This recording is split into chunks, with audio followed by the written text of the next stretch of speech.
Olá, minha gente. Então, tudo na paz? Maravilha. Pessoal, vamos resolver a questão 106 do caderno de prova azul de Ciências da Natureza do Enem 2020. 106 é a questão, caderno de prova azul de Ciências da Natureza, Enem 2020. A questão está aí toda original. Eu vou ler com muito cuidado e você vai acompanhar bastante concentrado, combinado? Então vamos juntos. Um mergulhador fica preso ao explorar uma caverna no oceano. Dentro da caverna formou-se um bolsão de ar, como mostrado na figura onde o mergulhador se abrigou. Durante o resgate, para evitar danos a seu organismo, foi necessário que o mergulhador passasse por um processo de descompressão antes de retornar à superfície para que seu corpo ficasse novamente sob pressão atmosférica. O gráfico mostra a relação entre os tempos de descompressão recomendados para indivíduos nessa situação e a variação de pressão. Considere que o gráfico está aí, tá? Daqui a pouco a gente avalia. Considere que a aceleração da gravidade seja igual a 10 metros vezes segundo a menos 2, ou seja, 10 metros por segundo ao quadrado. Que a densidade da água seja de ρ igual a 1000 kg vezes metro a menos 3, se preferir, 1000 kg por metro cúbico.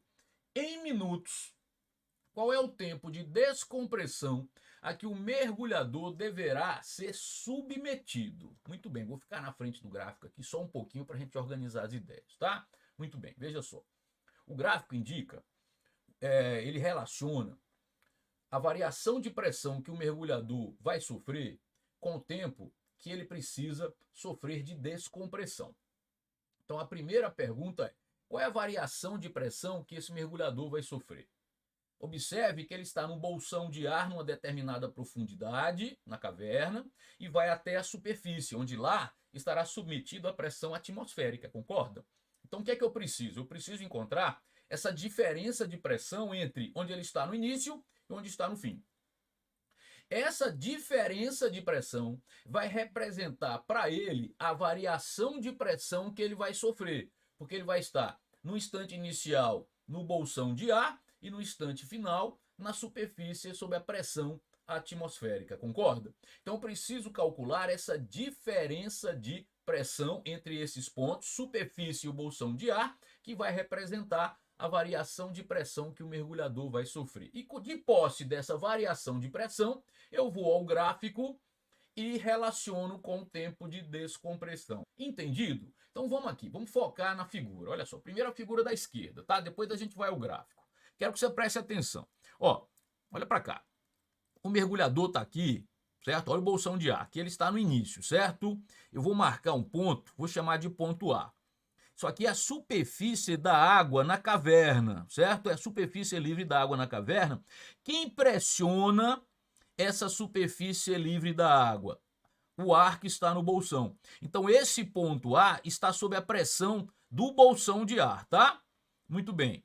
Agora, ele vai até a superfície, no ponto B. E quem pressiona o ponto B? A pressão atmosférica. Eu não preciso, embora ele dê aqui, da pressão atmosférica, nem da pressão no ponto A. O que eu preciso é qual é a diferença de pressão entre esses pontos, porque essa diferença de pressão para o mergulhador vai representar a variação de pressão que ele vai sofrer, entende? Então o que é que eu preciso agora para encontrar essa diferença de pressão? Olha para mim aqui em cima. Eu vou usar o teorema de Stevens. É um dos teoremas da hidrostática, se preferir, da estática dos fluidos, certo? O teorema de Stevens, ele me dá uma garantia. Ele me diz o seguinte: se eu tiver pontos na mesma horizontal de um mesmo líquido em equilíbrio, esses pontos estão submetidos à mesma pressão. Então, se eu tiver na mesma horizontal de um mesmo líquido em equilíbrio, as pressões são iguais. Essa vai ser a primeira ideia, certo? Vamos voltar aqui para a lousa? Veja só. Eu vou traçar uma horizontal do ponto A, aqui está, e vou marcar aqui um ponto C. Qual é a garantia que eu tenho? Que a pressão em A é igual à pressão em C, vou anotar daqui a pouco, mas organiza primeiro. Por quê? Porque o teorema de Stevens, eu anoto isso também, não se preocupe, ele garante que na mesma horizontal de um mesmo líquido, aqui é água, aqui também é água, em equilíbrio, a água está em equilíbrio, está em repouso, equilíbrio estático, certo? Na mesma horizontal de um mesmo líquido em equilíbrio, as pressões são iguais. Então já sei que a pressão em A é igual à pressão em C. Daqui a pouco eu anoto. Agora, o teorema de Stevens também garante que se os pontos estiverem, olha para cá, em profundidades diferentes no mesmo líquido, existe uma maneira de relacionar essa diferença de pressão. De novo, na mesma horizontal de um mesmo líquido em equilíbrio, as pressões são iguais. E se esses pontos estiverem no mesmo líquido, água e água, ok? Em equilíbrio, é possível relacionar essas pressões. Eu posso fazer a diferença de pressão entre esses pontos e essa diferença de pressão vai depender da densidade do líquido, que é a água, da aceleração da gravidade do local que foi dada e do desnível entre eles, que nesse caso, se preferir dessa profundidade relativa, que nesse caso eu vou destacar aí de vermelho, vale 50 metros, tá? Então, de novo, vem aqui, vou devagarzinho, tá? Pelo teorema de Stevens, que é um dos teoremas importantes da hidrostática, se eu tenho pontos na mesma horizontal de um mesmo líquido em equilíbrio, que é o caso dos pontos A e C, as pressões são iguais. Então, a pressão em A é igual à pressão em C, certo? A pressão em A é a pressão do ar no bolsão, que ele está no início, e a pressão em C ainda é desconhecida, mas elas são iguais, certo? Então isso vem do fato dos pontos estarem na mesma horizontal de um mesmo líquido em equilíbrio, certo? Muito bem. Agora, os pontos B e C estão no mesmo líquido, água, em equilíbrio, mas existe uma diferença de profundidade entre eles, existe um desnível entre eles, então eu posso encontrar essa diferença de pressão. A pressão em C menos a pressão em B, claro, a pressão maior menos a pressão menor. Por que a pressão em C é maior? Porque em B é só a pressão atmosférica e em C é a pressão atmosférica mais a pressão dessa coluna de água.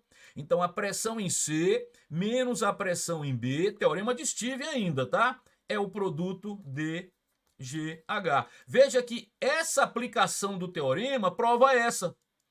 Como assim? Porque se H for zero, os pontos, se H fosse zero para B e C, eles estariam na mesma horizontal do mesmo líquido em equilíbrio, que é o caso de A e C.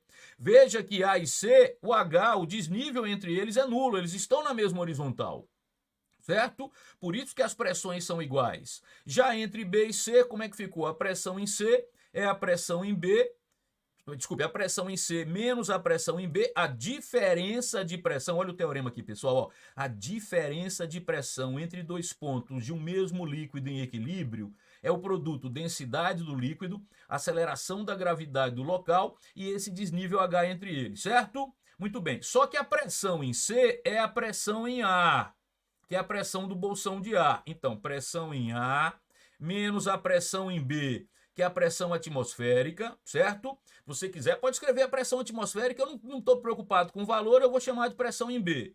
É a densidade, aí vamos só rever as unidades aqui, pessoal. Escute, se você usar a densidade em quilograma por metro cúbico, você está no sistema internacional.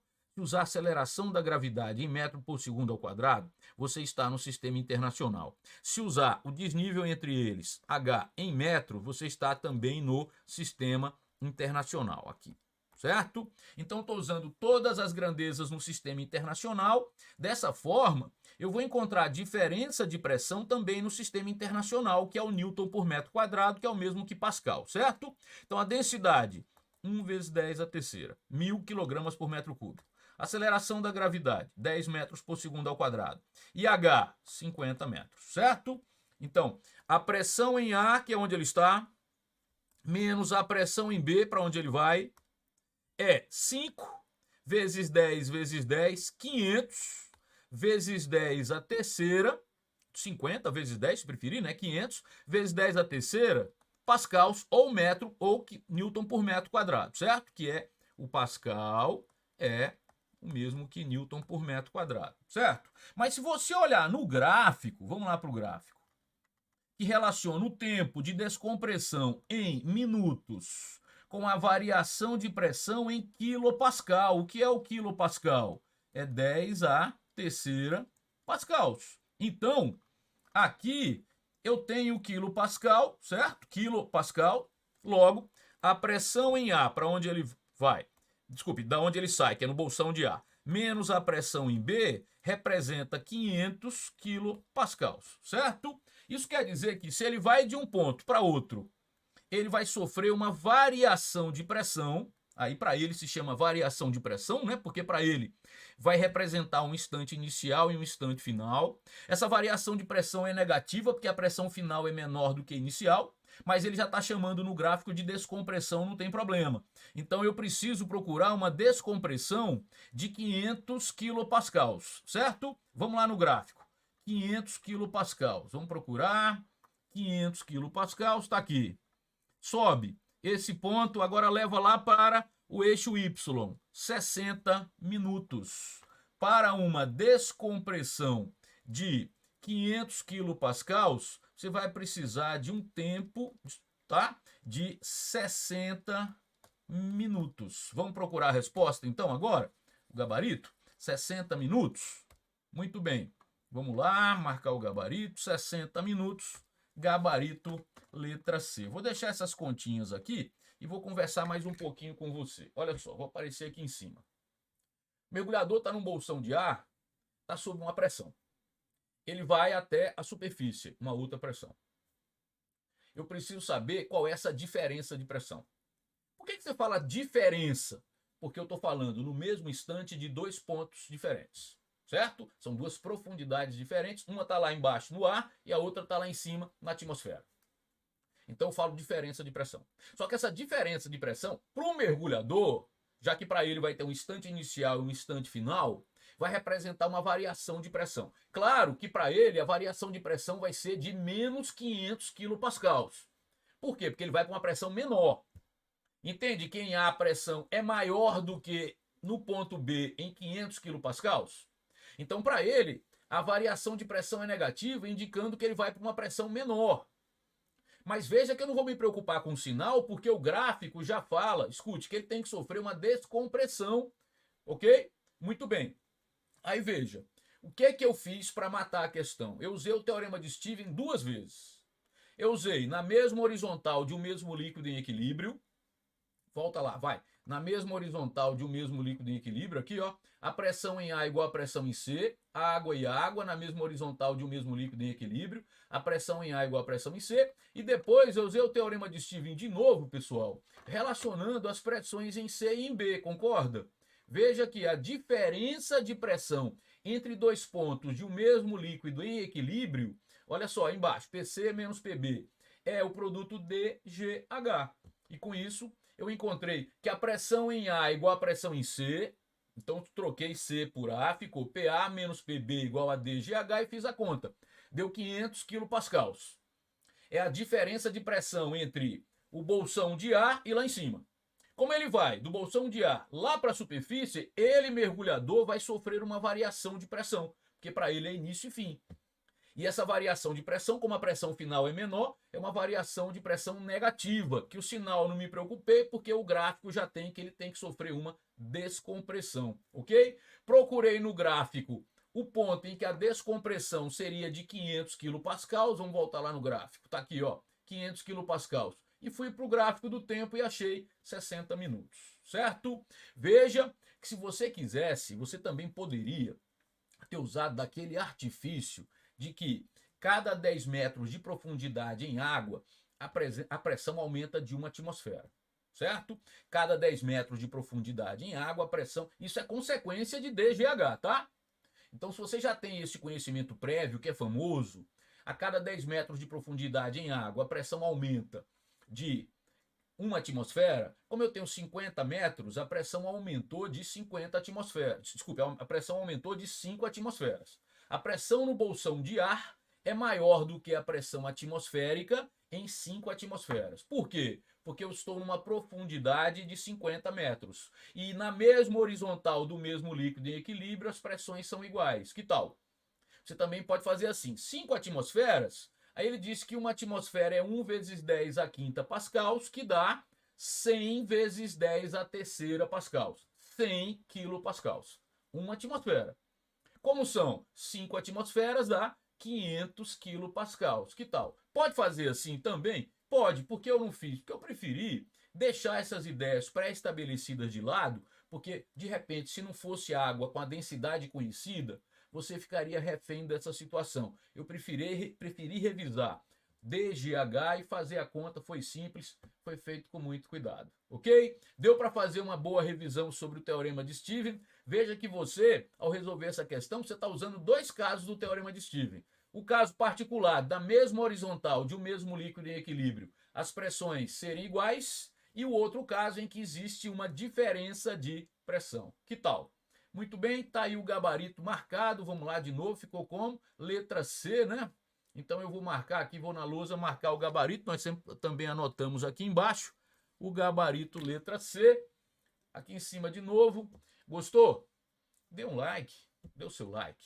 Não está inscrito no canal? Se inscreva, ative as notificações. Isso nos ajuda a fortalecer o nosso canal, ok? Eu vou ficando por aqui. Desejo a você um excelente estudo. Olha só, um forte abraço. Até a próxima aula.